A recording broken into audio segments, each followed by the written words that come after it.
ஹாய்மா, அதை பாருங்கடா, கொத்தவரங்காய் பொரியல் சொல்லி தரேன் பாருங்கள். நீங்கள் பண்ணுவீங்க பொரியல், இருந்தாலும் டிஃப்ரெண்ட்டாக நான் பண்ணுவேன் பாருங்கள்.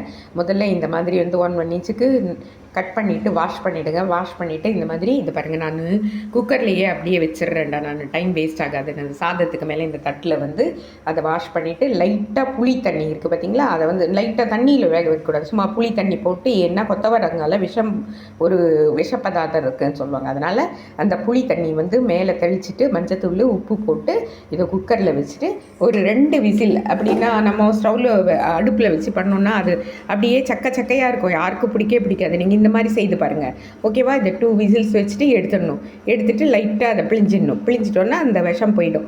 அதுக்கப்புறமா அதை எடுத்துகிட்டு நம்ம வந்து எப்படி பொரியல் பண்ணுறதுன்றதை குக்கரில் வச்சு வேக வச்சதுக்கப்புறம் எக்ஸ்பிளைன் பண்ணுறேன்.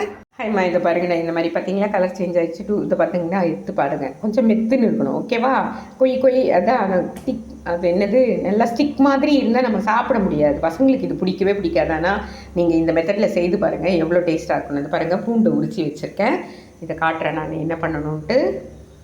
இதை பாருங்கடா, கடாயில் எண்ணெய் வச்சுட்டு இந்த மாதிரி வந்து கடுகு, உளுத்தம்பருப்பு, கருவேப்பிலை போட்டு தாளிச்சுட்டு இதை பாருங்கள், இதை வந்து அந்த பூண்டு, அந்த பொரியலுக்கு, கொத்தவரங்காய் பொரியலுக்கு இந்த பூண்டு, அதுக்கப்புறமா வந்து மிளகாத்தூள் கொஞ்சமாக வச்சு இந்த மாதிரி இடிச்சிருங்க. அந்த பூண்டை நல்லா, அந்த பூண்டை வந்து இடிச்சிட்டா தான் நல்லா டேஸ்ட் கொடுக்கும் நம்மளுக்கு, ஓகேவா?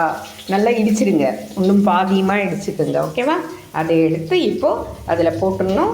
அதுக்கு அடுத்து நம்ம வந்து அதை பாருங்கள், வேர்க்கடலையை வந்து கொட்டையை எடுத்துகிட்டு நம்ம வந்து உரித்து வச்சுக்கோங்க, ஓகேவா? உரித்து வச்சுக்கிட்டு இப்போ வந்து இதை தாளிச்சுட்டு இதில் எடுத்து இப்போ இதை பூண்டு நல்லா வதங்கினதுக்கப்புறமா அந்த கொத்தவரங்காவை நம்ம கொட்டி அதில் வதக்கிடணும், ஓகேவா? அதை பாருங்கள், சரியா?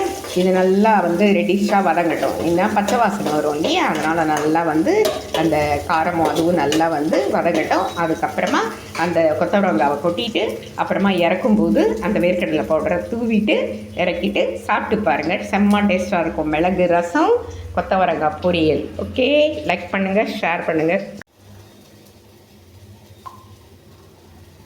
இதை பாருங்கடா, எப்படி இருக்குதுன்னு பார்த்தீங்களா? ஃபினிஷ் பண்ணிட்டேன். இதை பாருங்கள், நல்லா அது வந்து இந்த மாதிரி சாப்பிட்டு பாருங்கள், எவ்வளோ டேஸ்ட்டாக இருக்கும். நம்ம பண்ணும்போதே வீடு வந்து தெரு வரைக்கும் ஸ்மெல் அடிக்கணும். அந்த மிளகு ரசம் சொல்கிறது, அதில் இன்னும் கொத்தமல்லி போட்டால் சூப்பராக இருக்கும். என்கிட்ட கொத்தமல்லி இல்லை, அதனால் வீடே ஸ்மெல் அடிக்கும், அவ்வளவு நல்லாயிருக்கும்.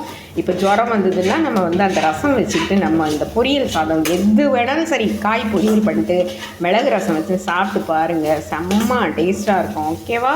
இதை பாருங்கள், லைக் பண்ணுங்கள், ஷேர் பண்ணுங்கள். கொத்தவரங்காய் பொரியல், கொத்தவரங்காய் உடம்புக்கு அவ்வளவு நல்லதுமா, ஓகே? இதை பாருங்கள், ரைஸ் ரெடி ஆகிடுச்சு. இது பாருங்கள், ரசம் ரெடி ஆகிடுச்சு. ஓகே, லைக் பண்ணுங்கள், ஷேர் பண்ணுங்கள், கற்றுக்குங்க, சப்ஸ்கிரைப் பண்ணுங்கள். தேங்க்யூ.